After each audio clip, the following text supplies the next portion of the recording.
ሰላም ጤና ይስጥልን። በመላው ዓለም የምትገኙ የተወደዳችሁ የሮሃ ቲቪ ተከታታዮች የሚያዝያ 30 2018 ዓ.ም የረፋድ ዜናዎችን ይዘንላችሁ ቀርበናል። በእነ አቶ ዮሐንስ ቧያሌው መዝገብ የተከሰሱ የህሊና እስረኞች ፍርድ ቤት ቀርበዋል። እምቢተኛው የማረሚያ ቤት አዛዥ ፍርድ ቤት ቀርበው ምላሽ ሰጥተዋል። በአማራ ክልል ንጹሐንን እየጨፈጨፈ ያለው ብልጽግና ከህወሓት ጋር ለሚደረግ ለአዲስ ጦርነት ተዘጋጅቻለሁ ሲል አስታውቋል። ውጊያዎች ተጠናክረው ቀጥለዋል። የአማራ ክልል አድማ ብተና ኃይል ልክ እንደ ልዩ ኃይሉ የመበተን ዕጣ ፈንታ እንደገጠመው ተነግሯል። ኤርትራ አሜሪካ የተሳሳቱ ፖሊሲዎችን በዘላቂነት ለማረም የሚረዳ እውነተኛ ጅምር ስትል አድንቃለች። ቴህራን የአሜሪካ ጦር መርከብን ኢላማ ስታደርግ ዋሽንግተን በኢራን ከተሞች ጥቃት ፈጽማለች። ውድ አድማጭ ተመልካቾቻችን አብራችሁን ልትቆዩ ከፈቀዳችሁ እነዚህ መረጃዎች በዝርዝር የምናሰማችሁ ይሆናል። የሮሃ ቲቪ ወቅታዊና ሀቀኛ መረጃዎች እንዲደርሷችሁ ቻናሉን ሰብስክራይብ፣ ላይክ እና ሼር በማድረግ አሁኑኑ ቤተሰብ ይሁኑ።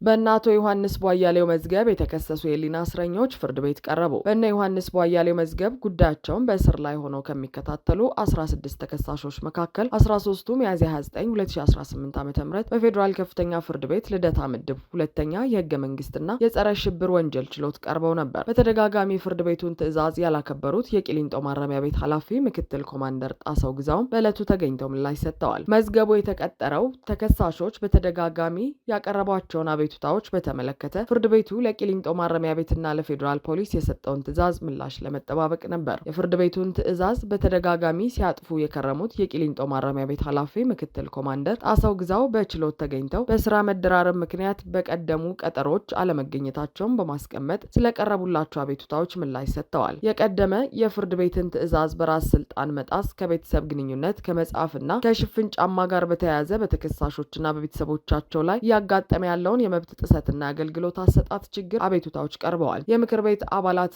እነ አቶ ዮሐንስ ቧያሌው፣ አቶ ክርስቲያን ታደለ፣ ዶክተር ካሳ ተሻገር እንዲሁም ከአባ ሳሙኤል ማረሚያ ቤት መርጌታ በላይ አዳሙ፣ እነ ሻምበል አድማሱ አለሙና ሙልጌታ አገዘው በቂሊንጦና በአባ ሳሙኤል ማረሚያ ቤቶች ስላለው ሁለንተናዊ ችግር አስተያየታቸውን ለችሎቱ አቅርበዋል። በተለይም የቤተሰብ ፍተሻው ሰብአዊ ክብርን የጠበቀ አለመሆኑ፣ መጽሐፍት ከህግ ውጭ ሳንሱር እየተደረጉ አማራ የሚል ስም ያላቸው ያፋጃሉ እየተባለ እንዳይገቡ እንደሚደረግ፣ በአንጻሩ በኦሮሞ ስም የተጻፉት ግን እንደሚገቡና ይህም አድሏዊ አሰራር ተገቢ እንዳልሆነ ተገልጿል። በቂሊንጦ ያለው የውሃና የጸጥታ ችግር በምርመራ ወቅት በፖሊስ በደረሰበት ድብደባ የተነሳ ታሞ በአማኑኤል ሆስፒታል የሕክምና ክትትል ላይ የሚገኘው አማረ መለሰ እና ሌሎች የአካል ጉዳት የደረሰባቸው እንዳሰኘው ክበብ፣ ሸጋው መሀባው፣ ስንታየው ንጋቱና ሌሎች የእድሜና ተያያዥ ችግር ያለባቸው ተከሳሾች ማረሚያ ቤቱ ከአባ ሳሙኤል ይልቅ በአንጻራዊነት ደህንነታቸው ሊጠበቅና ቤተሰብም ሊጠይቃቸው በሚችሉበት ወደ ቂሊንጦ ማረሚያ ቤት እንዲያዘዋውራቸውና ሌሎችም ጥያቄዎች ቀርበዋል። ኃላፊውም በምላሻቸው የፍርድ ቤት ትዕዛዝን እየፈጸሙ መሆኑን ገልጸው ነገር ግን የአፈጻጸም ስህተት ሊኖር እንደሚችል ጠቁመዋል። ያልተመለሱ አቤቱታዎችንና የፍርድ ቤትን ትዕዛዝ ከተከሳሾች ጋር እየተነጋገሩ ምላሽ እንደሚሰጡም ለችሎቱ ተናግረዋል። የፌዴራል ፖሊስ በበኩሉ ከተከሳሾች እየቀማ የወሰደውን ንብረት አላውቅም በማለት ክዷል። የት እንዳለም በግልጽ ለመናገር አልፈለገም። ተከሳሾች እንደተፈቱ የተወሰደባቸውን ንብረት ለማስመለስ ወደ ሜክሲኮ ሲሄዱ ፌዴራል ፖሊስ ለምን ጠየቃችሁን በማለት እያሰረ እንደሚያንገላታና እንደሚያስፈራራ ንብረትም እንደሚዘርፍ በብዙዎች በተደጋጋሚ እየቀረበ ያለ ቅሬታ ሆኖ እንደቀጠለ ነው። በፍርድ ቤቱ የተሰጠውን ትዕዛዝ የአፈጻጸም ሂደት ለመከታተል በሚል ለግንቦት 28 2018 ዓ.ም ቀጠሮ ተይዟል። በአማራ ክልል ንጹሐንን እየጨፈጨፈ ያለው ብልጽግና ከህወሓት ጋር ለሚደረግ ለአዲስ ጦርነት ተዘጋጅቻለሁ ሲል አስታወቀ። የብልጽግና አገዛዝ የአማራን ህዝብ ህልውና ለማረጋገጥ ነፍጥ ያነሳውን የፋኖ ሰራዊት መዋጋትና ማሸነፍ ሲያቅተውና በምትኩ በብዙ ግንባሮች ሽንፈት እየገጠመው በመሆኑ በተስፋ መቁረጥ ከተሞችን በከባድ መሳሪያ በመደብደብ ጦር መሳሪያ ያልታጠቁ ንጹሐን አማራዎችን ህይወት በጅምላ እየቀጠፈ ይገኛል። በመሆኑም ሚያዝያ 28 2018 ዓ.ም ከጠዋት ጀምሮ ራያ ቆቦ ጮቢበር መድፍ በማጥመድ ወደ ራያ አላማጣ ኩቢ ቀረንሳ በማስወንጨፍ አቶ ወዳጅ ደሳለ የተባለ ግለሰብ ቤተሰብ ላይ ጥሎታል። በዚህም ገነት ወዳጅ የተባለች የ6 ዓመት ህፃንና ሞነን ወዳጅ የተባለች የ12 ዓመት ታዳጊ ሁለቱንም በከባድ ሁኔታ አቁስሎ በሕክምና ላይ ሲገኙ እንዲሁም የቤት እንስሳት ተገድለዋል። በተመሳሳይ ትናንት ሚያዝያ 29 2018 ዓ.ም ራያ ቆቦ ጮቢበር መድፍ በማጥመድ ራያ ቆቦ ጃሮታ አዲሱ መንደር የተባለን ታዳጊ የገጠር ቀበሌ በተደጋጋሚ በመደብደብ ከአንድ ቤተሰብ ዮሐንስ ሙለታ የተባለ የ13 ዓመት ታዳጊ ህይወት ሲቀጥፍ ዳዊት ሙለታ የተባለ የ10 ዓመት ታዳጊ ከባድ ቁስለኛ አድርገዋል። ከሰው ህይወት በተጨማሪም የቀንድ ከብቶች ተጨፍጭፈዋል። በሌላ በኩል የጂጋ ከተማ 02 ቀበሌ ዋና አስተዳዳሪ ፋኖን ተቀላቅሏል። ጸረ አማራው የብልጽግና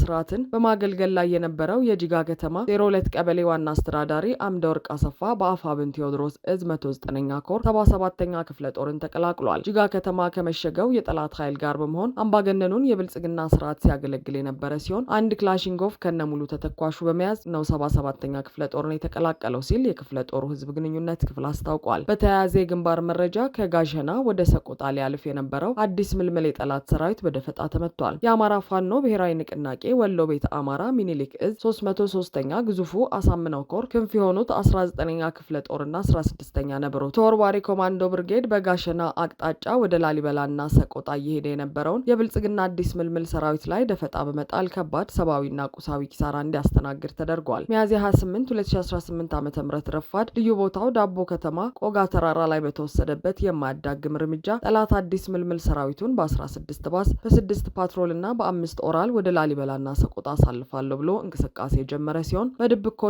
ግራር አምባ መካከል ከሚገኘው ዳቦ ከተማ ቆጋ አምባ ላይ ደፈጣ በመጣል 8ቱ ሲደመሰስ 11 በማቁሰል ተወርዋሪዎቹ የጠላትን አንገት ማስደፋት ችለዋል። ይህ በእንዲህ እንዳለ የብልጽግናው ጀኔራል አበባው ታደሰ በትናንትናው ዕለት የብልጽግና ጦር ሰሜን ምዕራብ እዝ በተባለው አደረጃጀት ውስጥ ተገኝተው ማንኛውንም ጦርነት ለማካሄድ ዝግጁ ነን ብለዋል። አገዛዙ ከህወሓት ጋር ለገባበት ፍጥጫ በይፋ መልስ ባይሰጥም በአበባው ታደሰ በኩል ዝግጁ ነን የሚል ግልጽ ምላሽ ሰጥቷል። አበባው በሰሜኑ አቅጣጫ የሚገኘውን ይህን ጦር የጎበኙት ብልጽግና ከፋኖ ጋር ከሚያደርገው ውጊያ በተጨማሪ ከህወሓት ከኤርትራና ከሱዳን ጋር አዲስ ጦርነት ውስጥ የሚያስገባ እንቅስቃሴ እያደረገ ባለበት ወቅት ነው። ህወሓትን ከዚህ በፊት ገጥመን አሸንፈናል፣ አሁንም ዝግጁ ነን ሲሉም ነው የተሰሙት። ብርሃኑ ጁላ መልእክት ልኮኛል ያሉት ተላላኪው አበባው ብርሃኑ ጁላ ይኮራባቸዋል ሲሉም የተላኩትን አድርሰዋል። ሆኖም እንደለመዱት በፋኖ ላይ ታሪካዊ ጠላቶቻችን ባሏቸው አካላት ላይ ፎክረዋል።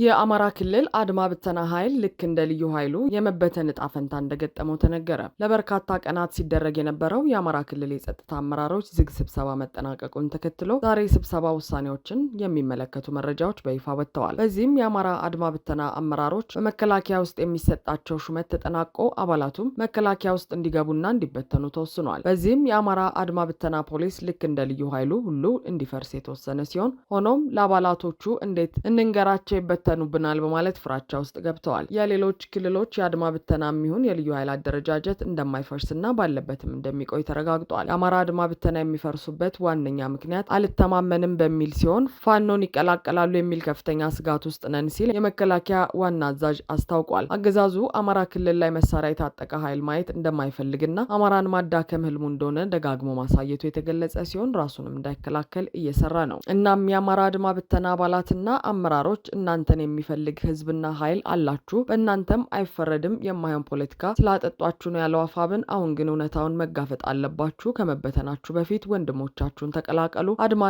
ፋኖ አንድ ከሆነ አይደለም መከላከያ ቀርቶ ማንም አያቆመንም። የወንድሞቻችሁን ጥሪ ተቀብላችሁ ሊበትነን የመጣን መንግስት ነን ባይ እኛ ቀድመን እንበትነው ማለቱንም ከአሻራ ሚዲያ ያገኘነው መረጃ ያመለክታል። ኤርትራ አሜሪካ የተሳሳቱ ፖሊሲዎችን በዘላቂነት ለማረም የሚረዳ እውነተኛ ጅምር ስትል አደነቀች። የኤርትራ ማስታወቂያ ሚኒስትር ከ2 አስርት ዓመታት በላይ በሀገሪቱ ላይ ተጥለው የቆዩት ማዕቀቦች ሊነሱ መሆኑን የሚጠቁሙ የቅርብ ጊዜ መረጃዎች ዙሪያ ይፋዊ መግለጫ አውጥቷል። ሚኒስትሩ ይህንን ክስተት መነሻ በማድረግ ባለፉት ዓመታት በሀገሪቱ ላይ የተፈጸሙትን ፍትሐዊ ያልሆኑና ህገወጥ ያላቸውን የዲፕሎማሲና የፖለቲካ ሴራዎች ወደኋላ በመመለስ ጥልቅ የሆነ ማብራሪያ ሰጥቷል። መግለጫው የችግሩን ስረ መሰረት ወደ 2009 በመመለስ ይተነትናል። እንደ አውሮፓውያን አቆጣጠር ታህሳስ 24 2009 በወቅቱ የውጭ ጉዳይ ሚኒስትር የነበሩትን ሂላሪ ክሊንተንን በሚመለከት በምንም አይነት ተጨባጭ መረጃና ህጋዊ መሰረት ላይ ያልተመረኮዙ የፈጠራ ክሶችን በማቅረብ የተባበሩት መንግስታት ድርጅት የጸጥታው ምክር ቤት በኩል በኤርትራ ላይ ማዕቀብ እንዲጣል ማድረጉን አስታውሷል። በዚህ ሂደት የሩሲያ ቋሚ ተወካይ ይህንን አሳፋሪ ድርጊት ያለምንም ገደብ መደገፋቸውንና የቻይና ተወካይ ደግሞ በስም ብቻ ድምፀ ተአቅቦ ማድረጋቸውን ኤርትራ በወቅቱ በከፍተኛ ሀዘን መታዘቧንና ድርጊቱንም ማውገዟን መግለጫው በድጋሚ አስታውሷል። የዛሬ መግለጫ አትኩሮት ካደረገባቸው ወሳኝ ነጥቦች አንዱ የተጠያቂነት ጉዳይ ነው። በ2018 የተመድ ማዕቀቡ መነሳቱ አዎንታዊ ቢሆንም ኤርትራ ውሳኔውን በጸጋ ከመቀበል ባለፈ ለምን ከመጀመሪያውኑ ማዕቀቡ ተጣለ የሚል ጥያቄ ማንሳቷን ሚኒስትሩ ጠቅሷል። አሁንም ድረስ ምላሽ ያላገኙት እነዚህ ጥያቄዎች በወቅቱም ሆነ አሁን የአልሸባብ እውነተኛ የገንዘብና የፖለቲካ ደጋፊዎች እነማን ናቸው? በኤርትራ ላይ ለሁለት አስርት ዓመታት ለደረሰው ኢፍትሐዊ ማዕቀብና ጉዳት ተጠያቂው ማን ነው? ይህንስ ለመመርመር የሚያስችል ህጋዊ መንገድ አለው የሚሉ ይገኙበታል። የሀገሪቱ ማዕቀብ መነሳቱን ብቻ ሳይሆን የተጓደለው ፍትህ፣ ካሳና ዓለም አቀፋዊ ተጠያቂነት ስርዓት ላይ ያላትን የሰላ ትችት ያሳያል። የኤርትራ መንግስት ትችት በዚሁ አላበቃም። የባይደን አስተዳደር የዚሁ ጥላቻ የተሞላበት ፖሊሲ ቀጣይ እርምጃ የሆነውንና በ2021 የተጣለውን ህገወጥ የነጠላ ማዕቀብ አጥብቆ ኮንኗል። ይሁንና በአሁኑ ወቅት እነዚህ በአሜሪካ የተጣሉ ማዕቀቦች በቅርቡ እንደሚነሱ መረጃዎች እየወጡ መሆናቸውን ያመላከተው ሚኒስትሩ ይህ እርምጃ ፍትህና ህጋዊነት የሰፈነበት እንዲሁም የተሳሳቱ ፖሊሲዎችን በዘላቂነት ለማረም የሚረዳ እውነተኛ ጅምር እንደሚሆን ሀገሪቱ ጽኑ ተስፋዋን እንደምታሳድር በማሳበብ መግለጫውን አጠቃሏል። አሜሪካ በኤርትራ ላይ የተጣሉ ማዕቀቦችን የማንሳትና ግንኙነቷን የማደስ ፍላጎት እንዳላት ተገልጿል። የብልጽግና አገዛዝም የባህር በር ፈልጋለሁ በሚል በኤርትራ ላይ ሊፈጽም ላሰበው ወረራ ማስጠንቀቂያ ተሰጥቶታል። እንዲሁም ለዓመታት በኤርትራ ላይ ማዕቀብ ሲጥሉና ዲፕሎማሲያዊ መገለል ሲያደርሱ የቆዩት አሜሪካ፣ የአውሮፓ ህብረትና ካናዳ አሁን ላይ አቋማቸውን በመቀየር ከኤርትራ ጋር ግንኙነታቸውን ለማደስ መወሰናቸው ታውቋል። ቴህራን የአሜሪካ ጦር መርከብን ኢላማ ስታደርግ ዋሽንግተን በኢራን ከተሞች ጥቃት ፈጸመች። አሜሪካና ኢራን ሐሙስ ምሽት አንዳቸው በሌላኛቸው ላይ ጥቃት ከፈጸሙ በኋላ ፕሬዚዳንት ዶናልድ ትራምፕ በሁለቱ ሀገራት መካከል የተደረሰው ተኩስ አቁም አሁንም ተግባራዊ እየተደረገ መሆኑን ተናግረዋል። በትናንቱ የተኩስ ልውውጥ ማን ቀድሞ ጥቃት እንደፈጸመ ግልጽ አይደለም። የኢራን ከፍተኛ ወታደራዊ አዛዥ አሜሪካ ወደ ሆርሙዝ ወሽመጥ እየተጠጉ የነበሩ የኢራን ነዳጅ ጫኝና ሌላ መርከብን ኢላማ እንዳደረገች እንዲሁም በተለያዩ የባህር ዳርቻ አካባቢዎች ላይ የአየር ጥቃት መፈጸሟን ተናግረዋል። አሜሪካ በበኩሏ ወሽመጡ ላይ በሰፈረው ሚሳኤል ተሸካሚ አውዳሚ መርከቧ ላይ ለፈጸመችባት ጥቃት የራስን መከላከል ጥቃቶችን በማድረስ ምላሽ መስጠቷን አስታውቃለች። ሁለቱ ሀገራት ወታደራዊ እርምጃ መውሰዳቸው የተሰማው የኢራን የውጭ ጉዳይ ሚኒስትር አሜሪካ ያቀረበችው የድርድር እቅድ እየተገመገመ መሆኑን በተናገሩ ማግስት ነው። የኢራን መንግስት መገናኛ ብዙኃን በቅድሚያ ባወጣው ዘገባ በሆርሙዝ ወሽመጥ ፍንዳታ መሰማቱን አስታውቆ ነበር። ሁኔታውን ከጠላት ጋር የተደረገ የተኩስ ልውውጥ ሲል ገልጾታል። ሌላ የሀገር ውስጥ መገናኛ ብዙኃን ደግሞ ቴህራን ውስጥ ፍንዳታ መሰማቱን ዘግበዋል። ከቆይታ በኋላ መግለጫ ያወጡት የኢራን ከፍተኛ ወታደራዊ አዛዥ በበኩላቸው አሜሪካ በፈጸመቻቸው የአየር ጥቃቶች ባንዳር ሐሚር፣ ሲሪክ እና ቃሽም ደሴት መምታታቸውን አስታውቀዋል። ኢራን ወዲያውኑ የአሜሪካ የጦር መርከብን በመምታት ምላሽ እንደሰጠችና በዚህም ከፍተኛ ጉዳት ማድረሷን ገልጸዋል። አሜሪካ የተኩስ አቁም ጥሰት ፈጽማለች ሲሉም ከሰዋል። የአሜሪካ ማዕከላዊ እዝ ሴንትኮም የኢራንን ጥቃቶች ትንኮሳ ሳይኖር የተፈጸሙ በማለት ገልጿቸዋል። የኢራን ኃይሎች በውሽመጡ እያለፈ በነበረው የአሜሪካ አውዳሚ የጦር መርከብ ላይ በርካታ ሚሳይሎች፣ ድሮኖችና አነስተኛ ጀልባዎችን ማሰማራታቸውን አስታውቋል። የተቃጡ ስጋቶችን ማስወገዱን የገለጸው ማዕከላዊ እዙ አሜሪካ ላይ ለተፈጸመው ጥቃት ተጠያቂ የሆኑ እንደ ሚሳይልና የድሮን ማስወንጨፊያ ቦታዎችን፣ የእዝና የቁጥጥር ማዕከላትን እንዲሁም የመረጃ የክትትልና የስለላ ይዞታዎች ያሉ የኢራን ወታደራዊ ተቋማትን መምታቱን ገልጿል። ማዕከላዊ እዙ ውጥረቱ እንዲባባስ አይፈልግም፣ ነገር ግን የአሜሪካ ኃይሎችን ለመጠበቅ በተጠንቀቅና በዝግጁነት ላይ ይገኛል ሲል በመግለጫው ጠቅሷል። ትሩዝ ሶሻል በተሰኘው የማህበራዊ ሚዲያ ገጻቸው ላይ የጻፉት ፕሬዚዳንት ትራምፕ አሜሪካ በርካታ የኢራን አነስተኛ ጀልባዎችን ማውደሟን ገልጸዋል። ቢራቢሮ ወደ መቃብሯ እንደምትወርድ ሁሉ በጣም በሚያምር ሁኔታ ወደ ውቅያኖሱ ሰምጠዋል ብለዋል። በኢራን አጥቂዎች ላይ ትልቅ ጉዳት እንደደረሰም ተናግረዋል። ፕሬዚዳንቱ በጽሁፋቸው የሰላም ስምምነቱን በተመለከተ በድጋሚ ማስጠንቀቂያ ሰጥተዋል። ዛሬ በድጋሚ እንደዘረዘርናቸው ሁሉ ስምምነታቸውን በፍጥነት ካልፈረሙ ወደፊት በበለጠ ጥንካሬና ከፍ ባለ ኃይል እንዘርራቸዋለን ብለዋል። በትናንቱ ጥቃት ላይ የእስራኤል ተሳትፎ እንዳልነበር አንድ የእስራኤል ምንጭ ለቢቢሲ ተናግረዋል። አድማጭ ተመልካቾቻችን የሰዓቱ የሮሃ ቲቪ ዜናዎች የተከታተላችሁን ስለነበራችሁ ከልብ እናመሰግናለን። ሰላም።